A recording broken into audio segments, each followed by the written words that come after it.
Welcome back to all you beautiful princesses, queens, and goddesses. I am Nina and I'm back with another video. Today we're going to be talking about the Superwoman syndrome, okay? So, dear Superwoman, everything that I say in this video is with love. I am a recovering Superwoman, so I totally get it. So it's all said with love and all of that good stuff, okay?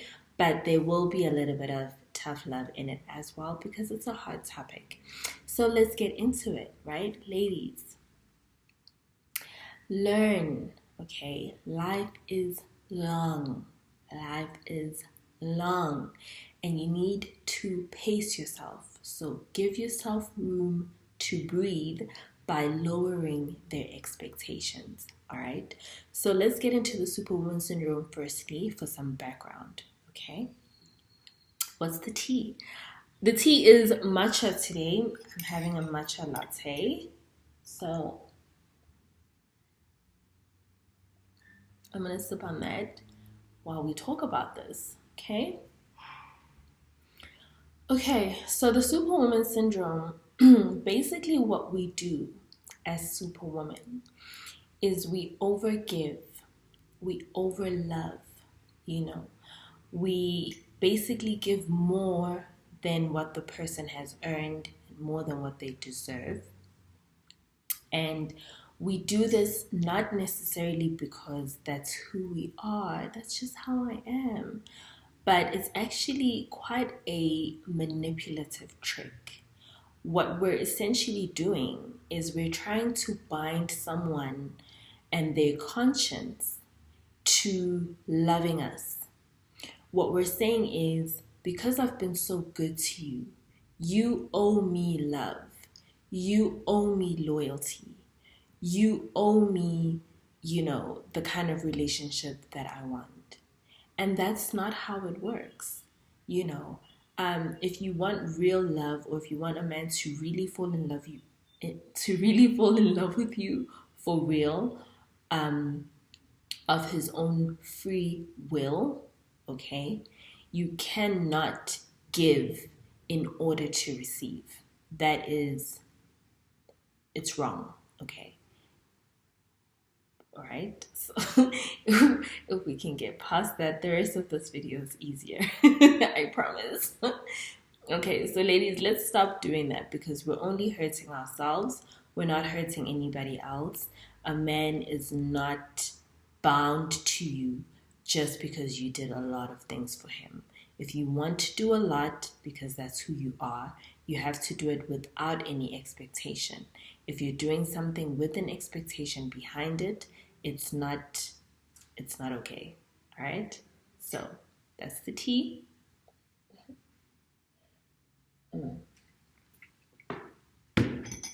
Okay, I hope we're still friends. Now, let's move into how do masculine and feminine energies operate in terms of overgiving. Okay, so a lot of ladies think that using this logic, a lot of women that use this logic think that a man will fall in love with you because of everything that you've done for him. All right, so a lot of women will pull that after everything I've done for you, you're gonna do me like this. Okay, and the problem is that men don't fall in love based on everything you do for them. Okay, I want to say that again. Men do not fall in love based on everything you do for them. That's just not how they're wired. That's not what, tickles their fancy, so to speak.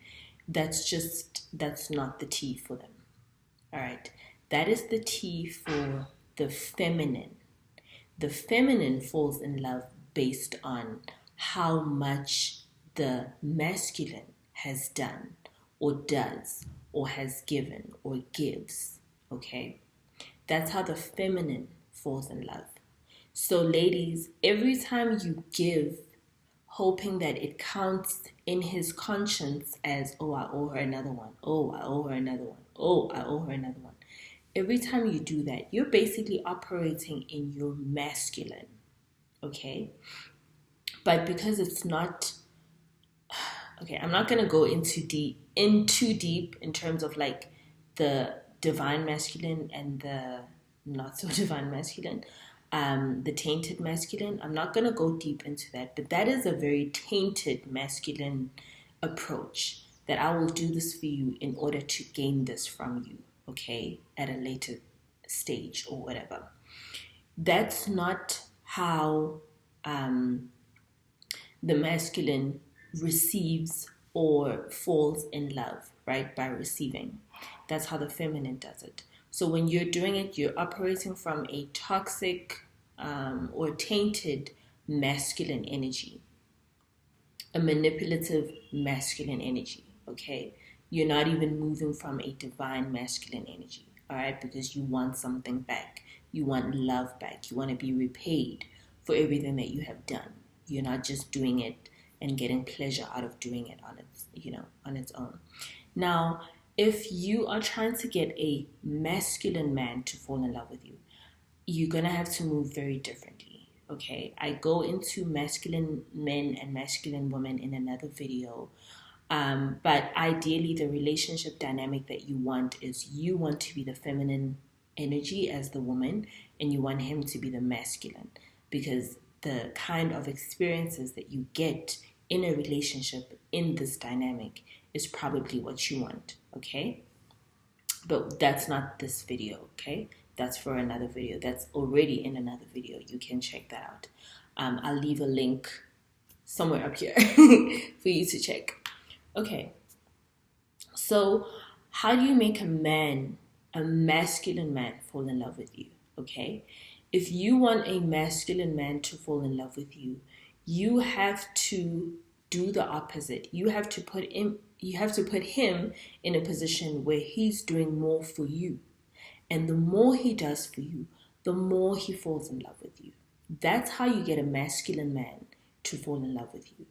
You get him to do more for you, because the one that does more is the masculine one.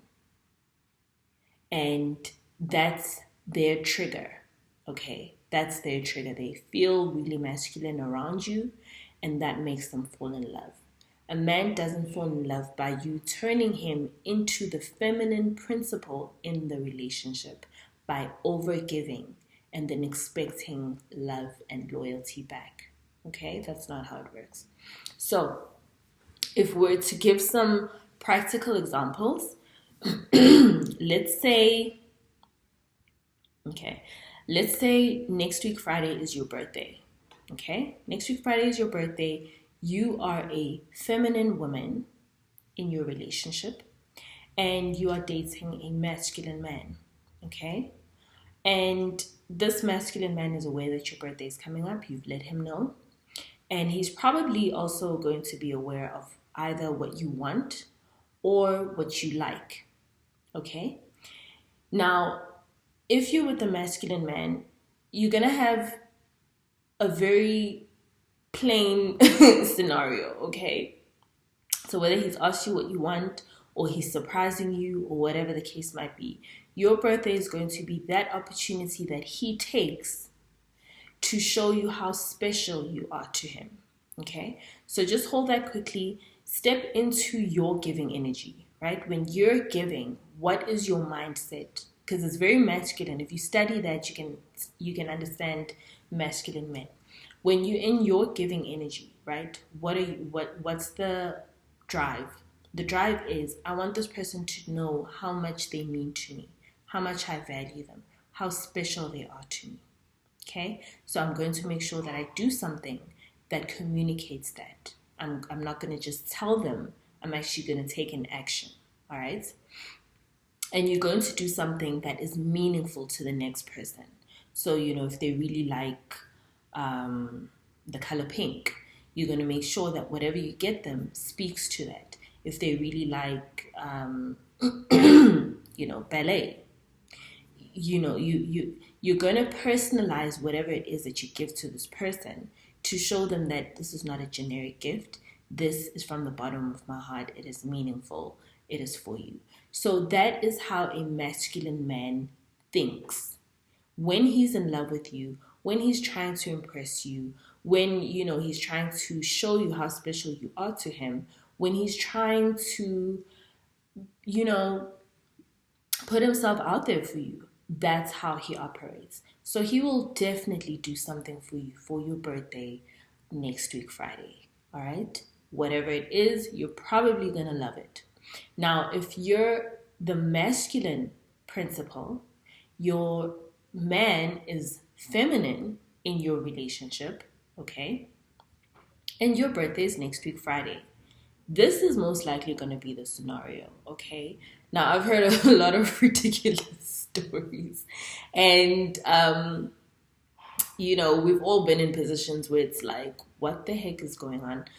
So, but that's these are the telltale signs that you are with somebody who is probably not in love with you, if he's a man. Okay, so you're masculine, he's feminine. It's your birthday coming up.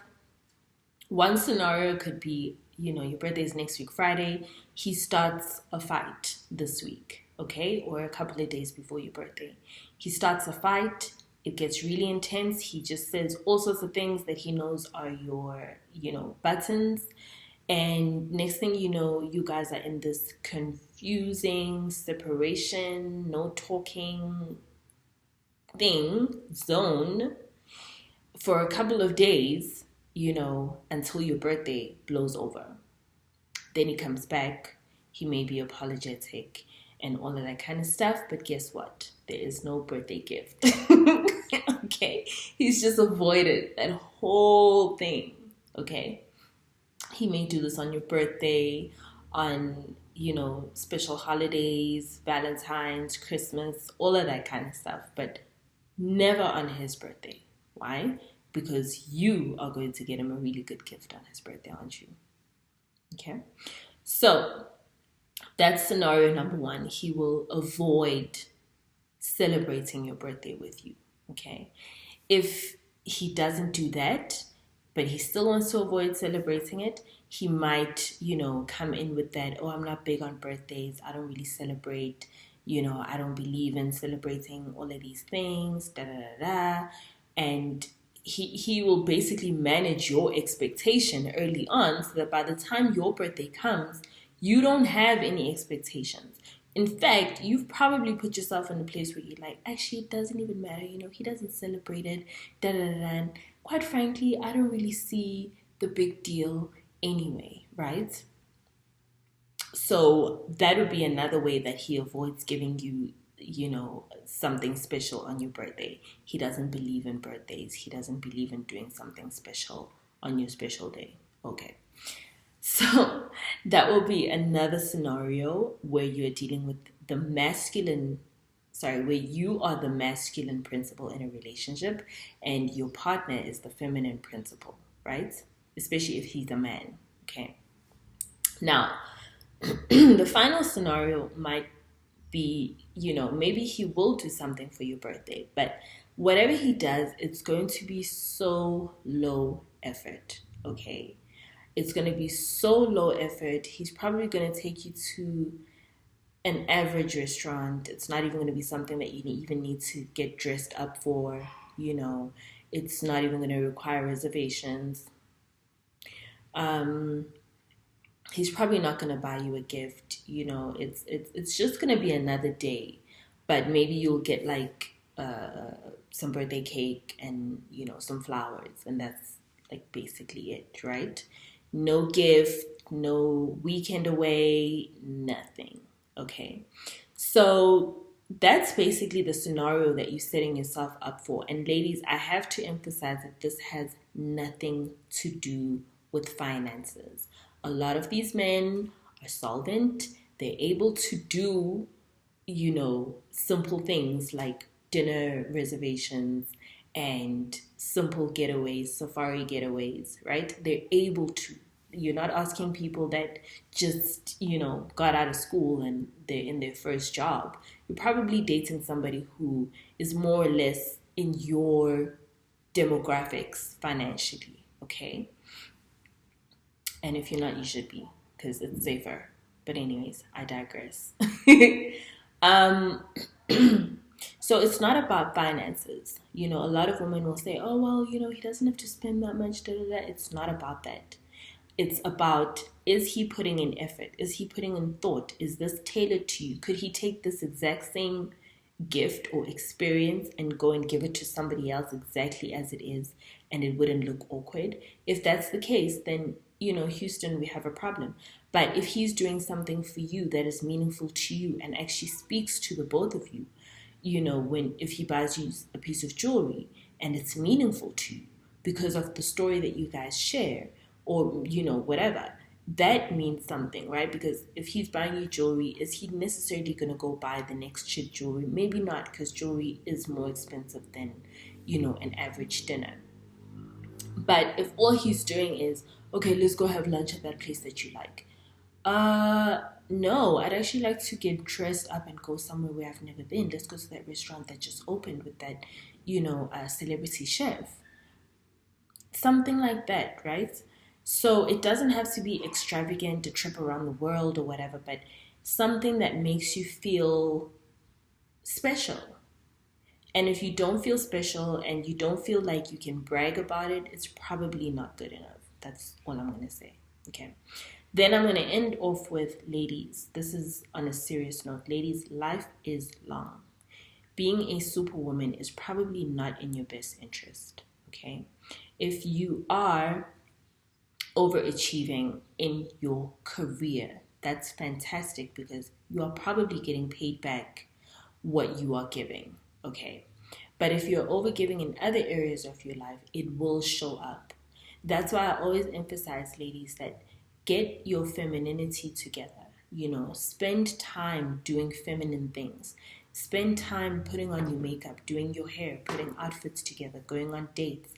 Only date men that are masculine, so that you get to take a break in that, you know, field and be feminine. Spend as much time in your feminine as possible, especially when you are independent, because our bodies are not designed to be on go 24/7. They're just not.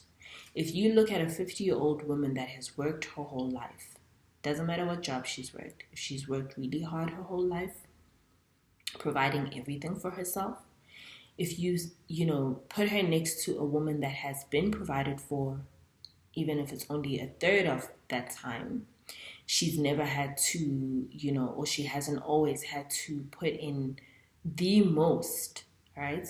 And you put a 50-year-old man who has worked 10 times harder than both these women combined, you know, and you put these three people next to each other, you can literally see just off of their appearance alone. You don't even need to go into their actual biology and physiological health, but just by their appearance alone, you can see who is burnt out and who is doing really well.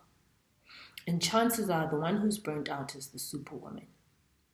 The only thing that's going to happen if you are on 100 24/7 is you're going to burn yourself out, and you know, still have what, 40 years on the clock and you're tired, you're exhausted, like, oh man, how am I going to get through the next 40 years? Like, I have no energy.